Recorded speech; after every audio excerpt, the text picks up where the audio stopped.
नमस्कार दोस्तों। आज हम देख सकते हैं मार्केट में बहुत अच्छा मूव देखने के लिए मिला है। जैसे हमने प्रीवियस डे पर एनालिसिस किया था कि मार्केट में यहाँ पर इस तरह से एक ट्रेंड लाइन का फॉर्मेशन होता हुआ दिखाई दे रहा है। उसी हिसाब से अगर मार्केट इसका ब्रेकआउट करता है, ब्रेकआउट के बाद मार्केट रिटेस्ट करते हुए ऊपर जाने की कोशिश करता है, तो एक मार्केट में अच्छा मूव देखने के लिए मिल सकता है। उसके साथ साथ हमने ये भी डिस्कशन किया था कि यहाँ पर पहले मार्केट क्या था, सपोर्ट था। सपोर्ट का मार्केट में ब्रेकडाउन हुआ। ब्रेकडाउन के बाद अगर मार्केट फिर से इसके ऊपर जाता है तो मार्केट क्या कर सकता है, वापस से यहाँ पर सपोर्ट लेकर ऊपर जा सकता है और मार्केट में ये जो रेजिस्टेंस एरिया है इस लेवल तक प्राइस आ सकता है।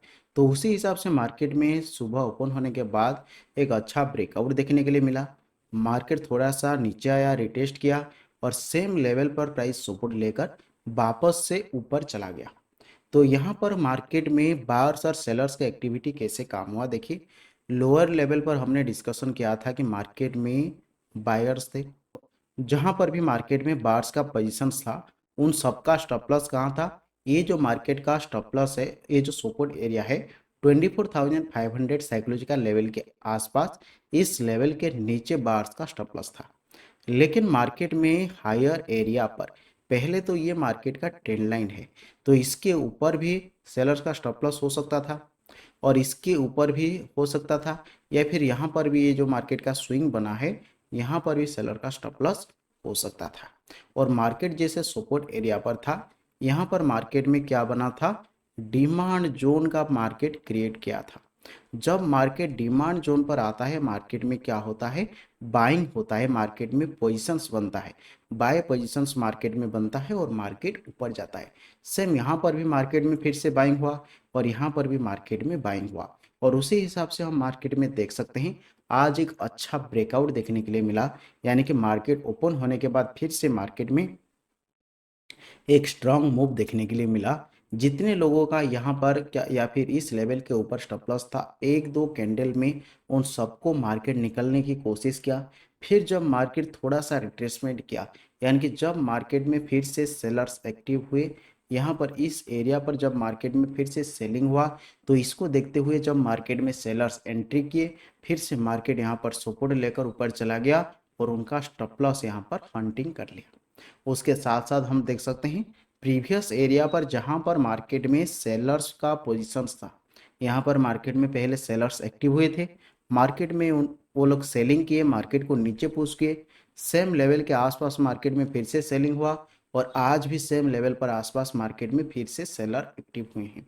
तो यहाँ पर अगर यहाँ पर मार्केट में सेलर्स एक्टिव हुए हैं तो उनका स्टॉप लॉस कहाँ हो सकता है, इस एरिया के ऊपर हो सकता है।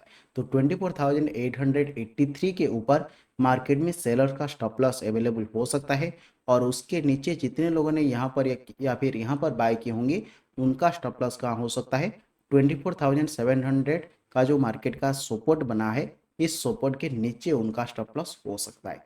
और अगर मार्केट में उनका, अगर इसके नीचे हम जाएंगे तो जितने लोगों ने यहाँ पर बाय किए होंगे उनका स्टॉप लॉस कहाँ हो सकता है, इसका नीचे हो सकता है। यानी कि 24,500 साइकोलॉजिकल लेवल के नीचे मार्केट में उनका स्टॉप लॉस हो सकता है।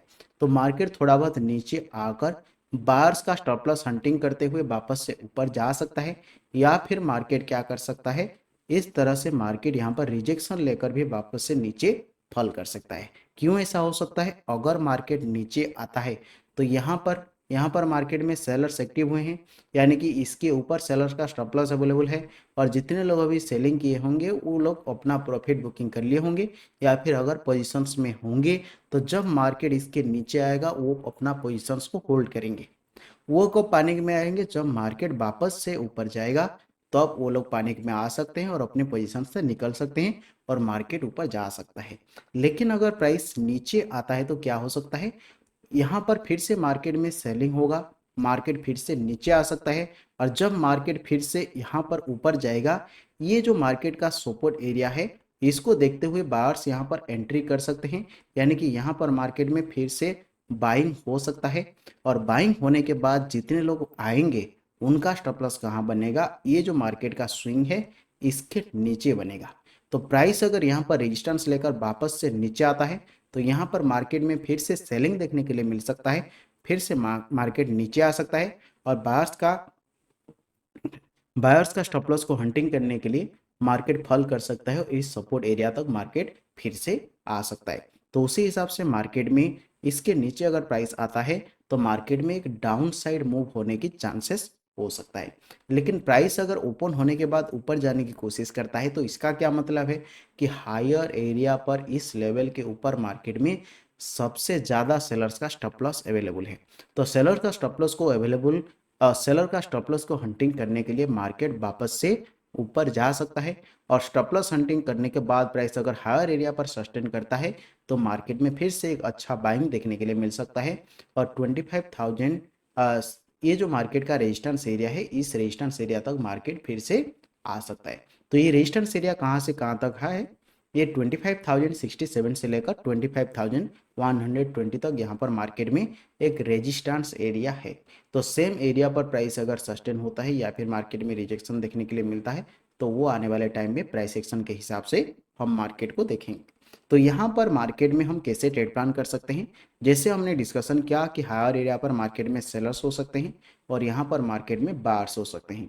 अगर मार्केट ओपन होने के बाद नीचे आने की कोशिश करता है तो यहाँ पर मार्केट में फिर से बाइंग हो सकता है और प्राइस वापस से ऊपर जा सकता है। अगर यहाँ पर सपोर्ट लेकर प्राइस ऊपर जाता है तो हम मार्केट में बाय से ट्रेड प्लान कर सकते हैं।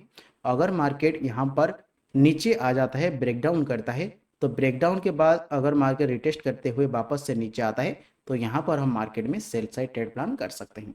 लेकिन ओपन होने के बाद अगर प्राइस डायरेक्टली ऊपर जाता है और बुलिश प्रेसिशन का फॉर्मेशन करते हुए ऊपर जाता है या फिर यहाँ पर इस लेवल के ऊपर निकलता है तो हम मार्केट में बाय साइड ट्रेड प्लान कर सकते हैं। इस लेवल तक हमारा टारगेट हो सकता है।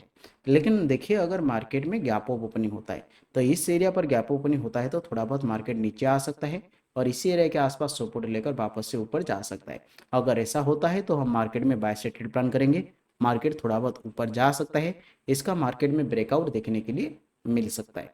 लेकिन मार्केट में अगर गैप डाउन ओपनिंग होता है तो गैप डाउन ओपनिंग होने के बाद प्राइस अगर यहाँ पर इसके ऊपर निकलता है, यहाँ पर सपोर्ट लेकर ऊपर जाता है तो हम मार्केट में बाय साइड ट्रेड प्लान कर सकते हैं।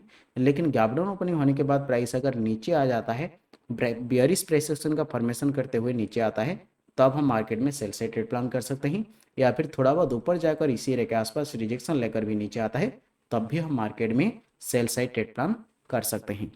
बैंक निफ्टी के चार्ट पर भी हम देख सकते हैं मार्केट में इस एरिया से बाइंग हो रहा है और यहाँ पर मार्केट में इस एरिया से सेलिंग हो रहा है और मार्केट में हम देख सकते हैं इस तरह से एक ट्रेंड लाइन का फॉर्मेशन करते हुए मार्केट सपोर्ट लेकर ऊपर जाने की कोशिश कर रहा है और हायर एरिया पर इस एरिया पर मार्केट में रेजिस्टेंस देखने के लिए मिल रहा है। यहाँ पर मार्केट में सेलर्स एक्टिव हो रहे हैं और मार्केट को नीचे पुश करने की कोशिश कर रहे हैं। तो यहाँ पर जितने लोगों ने सेलिंग किए होंगे उनका स्टॉप लॉस कहाँ हो सकता है, ये जो मार्केट का रेजिस्टेंस एरिया है 56,000 साइकोलॉजिकल लेवल के ऊपर उनका स्टॉप लॉस हो सकता है। और जहां पर यहाँ पर जितने लोगों ने बाय किए होंगे उनका स्टॉप लॉस यहाँ हो सकता है और या फिर इस लेवल के नीचे हो सकता है, 55,000 साइकोलॉजिकल लेवल के नीचे। तो प्राइस अगर ऊपर जाता है तो मार्केट को एक अच्छा ब्रेकआउट करना पड़ेगा सेलर्स का स्टॉप लॉस हंटिंग करने के लिए, या फिर मार्केट में फिर से इस एरिया के आसपास सेलिंग देखने के लिए मिलेगा, मार्केट नीचे आएगा और मार्केट को ये जो सपोर्ट लाइन है इस सपोर्ट लाइन का ब्रेकडाउन करना पड़ेगा और बायर्स का स्टॉप लॉस हंटिंग करना पड़ेगा। तो उसी हिसाब से हम कैसे मार्केट में ट्रेड प्लान कर सकते हैं, अगर मार्केट फ्लैट ओपनिंग होने के बाद अगर नीचे आकर सपोर्ट लेकर ऊपर जाने की कोशिश करता है तब हम मार्केट में बाय साइड ट्रेड प्लान कर सकते हैं। मार्केट ऊपर जा सकता है, 56,000 लेवल तक हमारा टारगेट हो सकता है। लेकिन प्राइस अगर इसका ब्रेकडाउन करता है तो डायरेक्टली ब्रेकडाउन के बाद हम कोई भी ट्रेड प्लान नहीं करेंगे। ब्रेकडाउन के बाद इसके नीचे अगर सस्टेन होता है या फिर मार्केट एक रिट्रेसमेंट करते हुए नीचे आता है तब हम मार्केट में सेल साइड ट्रेड प्लान कर सकते हैं। 55,500 तक हमारा टारगेट हो सकता है। अगर मार्केट मान लीजिए गैप अप ओपनिंग होता है तो गैप ओपनिंग होने के बाद अगर प्राइस ब्रेकआउट करते हुए ऊपर जाता है तब हम मार्केट में बाय साइड ट्रेड प्लान कर सकते हैं और मार्केट ऊपर जा सकता है, 56,500 लेवल तक हमारा टारगेट हो सकता है। लेकिन मार्केट में मान लीजिए गैप डाउन ओपनिंग होता है तो गैप डाउन ओपनिंग होने के बाद प्राइस अगर इसका ये जो मार्केट का सपोर्ट लाइन है इसका अगर ब्रेकडाउन करते हुए ओपन होता है या फिर ओपन होने के बाद ब्रेकडाउन करता है और इसके नीचे सस्टेन होता है तब हम मार्केट में सेल साइड ट्रेड प्लान कर सकते हैं। लेकिन यहाँ पर अगर तुरंत रिकवरी देखने के लिए मिलता है तब हम मार्केट में बाय साइड ट्रेड प्लान कर सकते हैं। अगर आपको ये वीडियो पसंद आया तो लाइक करें, चैनल को सब्सक्राइब करें और हमारे साथ जुड़े रहें। Thank you.